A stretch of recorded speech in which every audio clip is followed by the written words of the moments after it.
So today we're going to talk about geometric series. Again, a series is a list of numbers or shapes that has some pattern that we can figure out so that we can get to those next numbers or next shapes. With arithmetic, we were talking about you had to add or subtract the same number to get from term to term to term. Today with geometric, we're looking at a multiplication. So we'll be multiplying by the same number. So let's think again about arithmetic. It was either add or subtract, one or the other. We can't have a division for this one here, though. It's got to be strictly a multiplication. But every division can actually be thought of as some type of multiplication, believe it or not. One of the main things we have to come up with this common ratio R. R is the main thing. That's the thing that we're going to be multiplying by to get from term to term.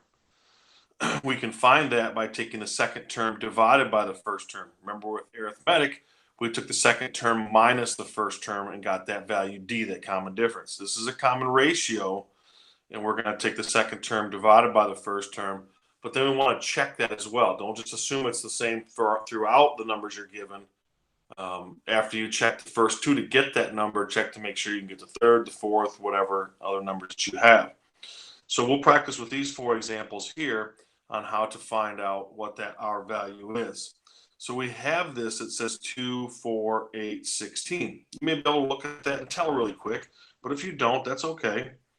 Our R is going to be our second term divided by our first term. So when we do that, we take our second term and we subtract or divide by our first term, we end up getting a 2 there. So it looks like, hey, we're going to be multiplying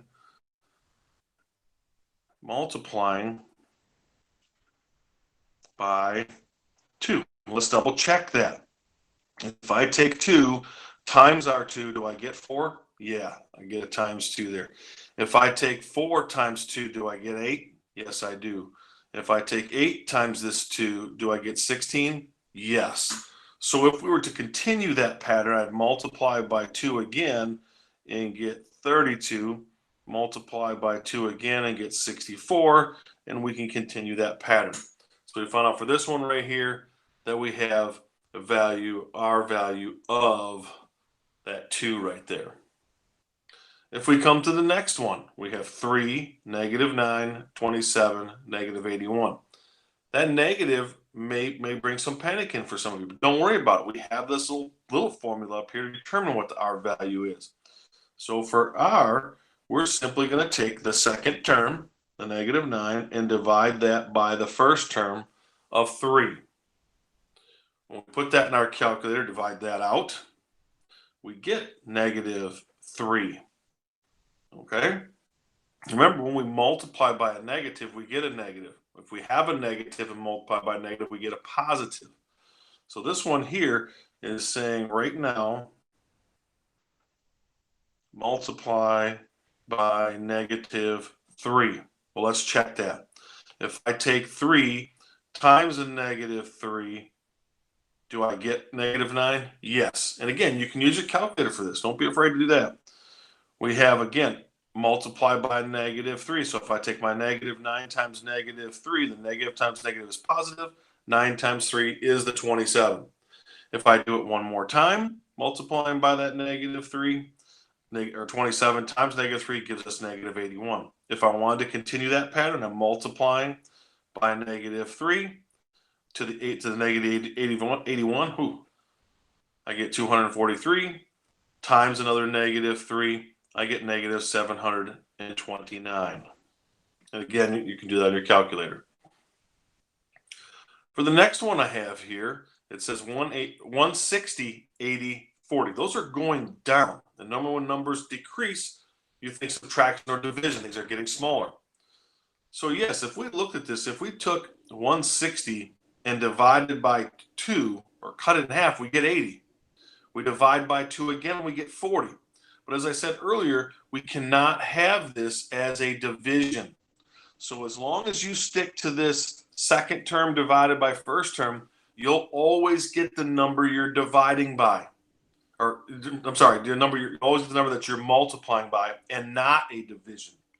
So if we take this 160 and we got to take the second term. We take the 80 and divide by 160, we get 0.5 out of that.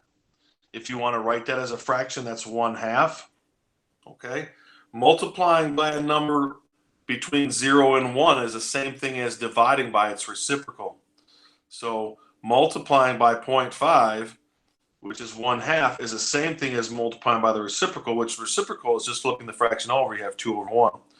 So this one here, we are multiply by 0.5.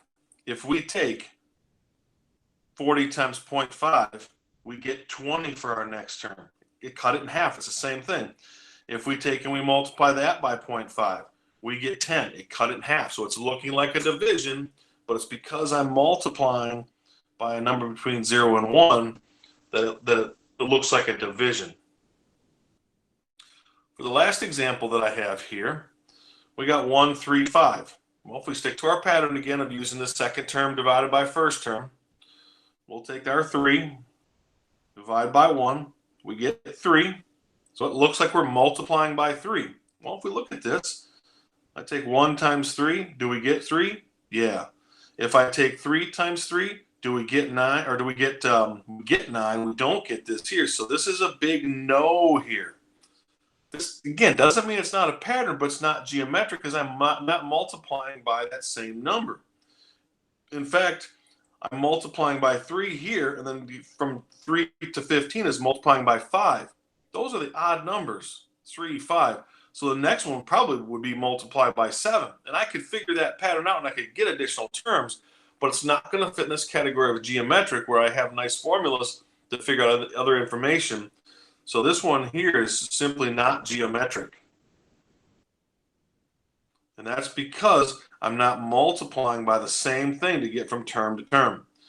So it's not just enough to check these first two by dividing the second one by the first one. Check the other numbers that you have to make sure you get it following that same pattern. Let's move on. Now let's say we want to talk about finding a specific term in a sequence. We have a list of numbers and we want to find something that's way down the line from there, the 10th, the 20th, the 100th term or whatever. So to find a specific term in a geometric sequence, this right here is the formula that we need to use. It says AN equals A1 times R, and then up here in parentheses we have N minus 1. Let's go over what some of these things mean. A1 is always the first term. That was true for arithmetic as well. R in this case is that common ratio, the number you're multiplying by. And N right here and actually right here, that's the number of the term that we're looking for. So if we're looking for the 10th term, we put a 10 in here and it would be A sub 10. Always the first term, always the common ratio. These two right here, we have to look and find this in the pattern. This, we have to do that second term divided by first term to find this. And this N, they're going to give that N to us. They have to tell us what term we're looking for. So if we go back to the examples that we did from the previous page there, and we have this 2, 4, 8, 16. Again, let's double check to find our R. We're going to take second term divided by first term. We get 2. And they had to tell us it was geometric in order to be able to use this formula. So we're going to go with this R value of 2.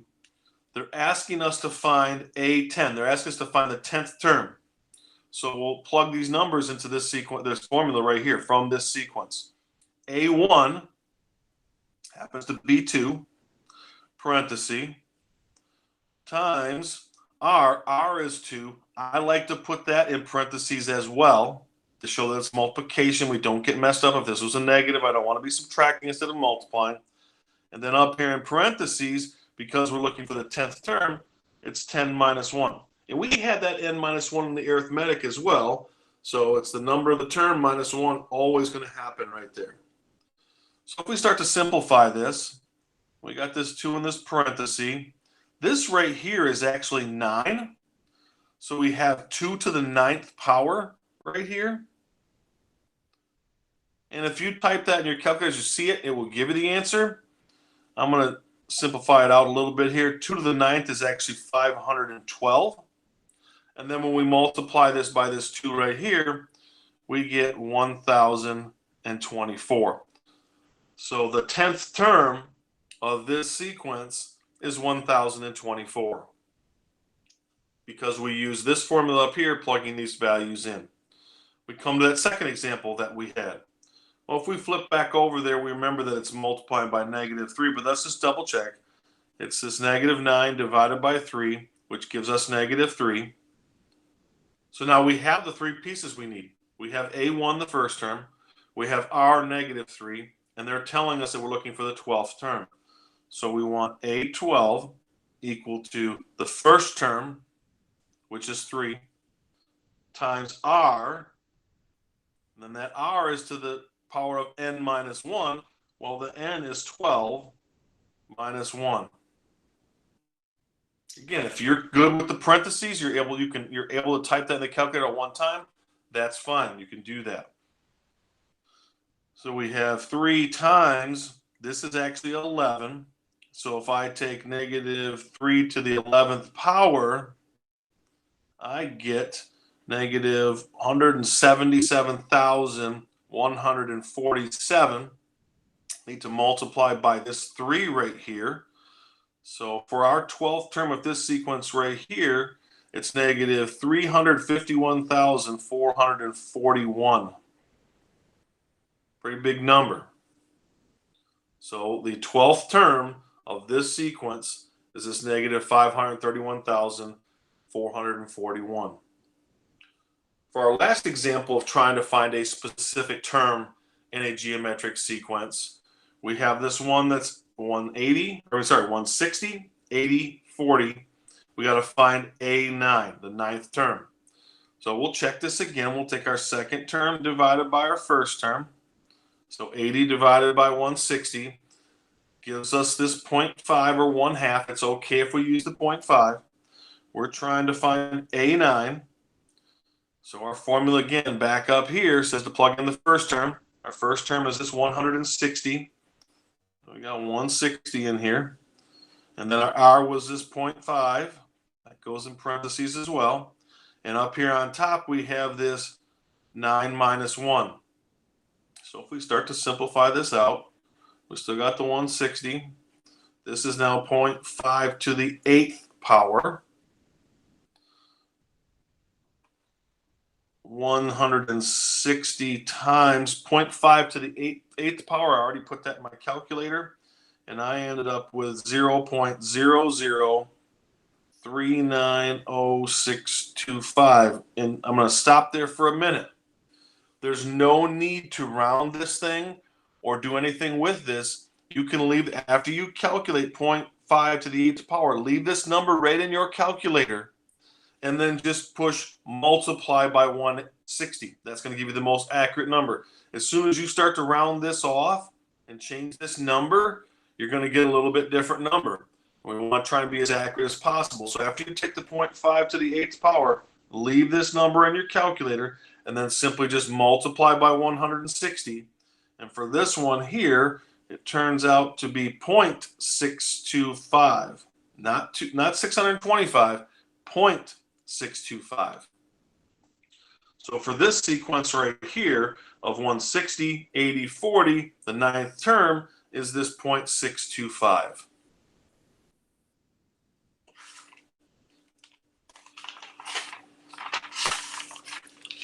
Lastly, we want to talk about writing a formula, writing a explicit formula. When we talk about explicit, that means we're going to be able to get a formula that when we plug it in, we're going to get the exact terms we want from a specific sequence. Right? And actually for this one here, for a specific geometric sequence. And again, we're back to this little formula piece right here. We're going to be using this again. We're not going to find a term. We just want to find out the formula that would be used given a certain set of information, and then we will find one term. So again, we're just looking for the formula. We're going to make a formula based on 2 pieces of information, and then we'll use that formula after, but we have to get the formula. So if we're looking for the formula from this given information, Notice they don't have a list of numbers like 2, 4, 6, 8, 10.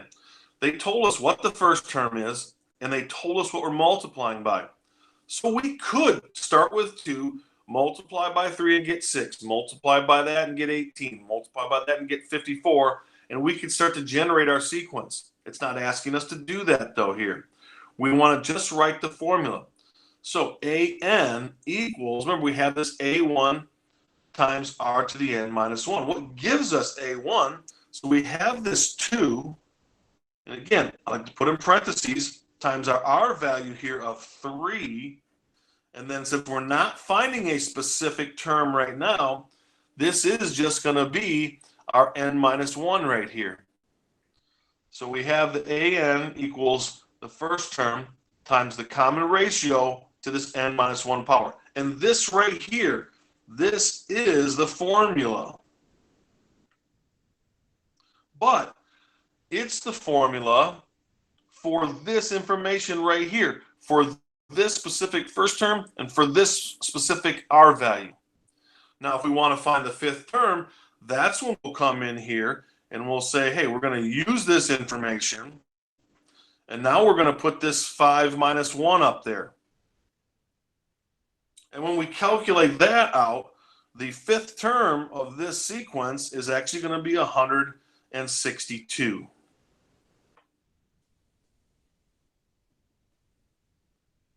Okay. If we look at the next one down here, they gave us a first term of 5 and a common ratio of 1/3. That's a little bit different, 1/3. Well, we're just making a formula for right now. So again, we go back up here. We have the AN right here. A1 is what we want next. What gives us the A1 of 5? Then in parentheses, we want our R, this 1/3. Do not change that to a 0.3 or a 0.33. Leave that as a fraction. The calculator can work with that. And then we have this N minus 1 up here in the parentheses. And that's okay. That's the formula again. This thing right here is a formula given the information of this being the first term and this 1/3 being the common ratio for that specific geometric sequence.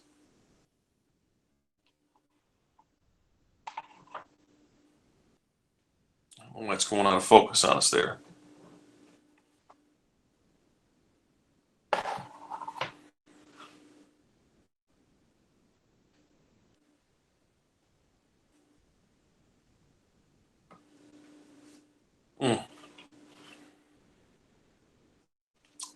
Darn it. Let's see if we get her back in focus here. There we go. If I'm looking for A5 in this situation, for A5, we're going to plug this in. We got the first term of 5. We got this common ratio of 1/3. And then we have 5 to the N minus 1 power, which is 5 minus 1. And again, if I very carefully put that in my calculator, I'm going to end up that the fifth term of this sequence that I already calculated out is 0.0617. So you would take the 1/3 to the actual fourth power here, because the 5 minus 1 is 4, and then times this 5 right here. Lastly, we have a sequence here that is saying that 4 is the first term, and then the ratio is 1/10. Well, we got to come up with the formula again. Well, it's A1, which is our 4, in parentheses, times our common ratio of 1/10 to this N minus 1. And again, this whole piece right here, that's our formula for the given first term of 4 and the common ratio of 1/10. If we want to find the fifth term, we're going to take 4 as our first term times our 1/10 to the 5 minus 1 power. So that's actually 4 times 1/10 to the fourth power. 4 times 1/10 to the fourth power is 0.0001. We multiply that by that 4, and we get 0.0004. So the fifth term of this particular sequence, given that the first term is 4 and the common ratio is 1/10, is this 0.0004. So for today's lesson, you will be doing reteaching worksheet number 11.3, problems 1 through 21. They are just like the examples we gave here. I will also attach a copy of these examples, and then obviously you have this video to work through.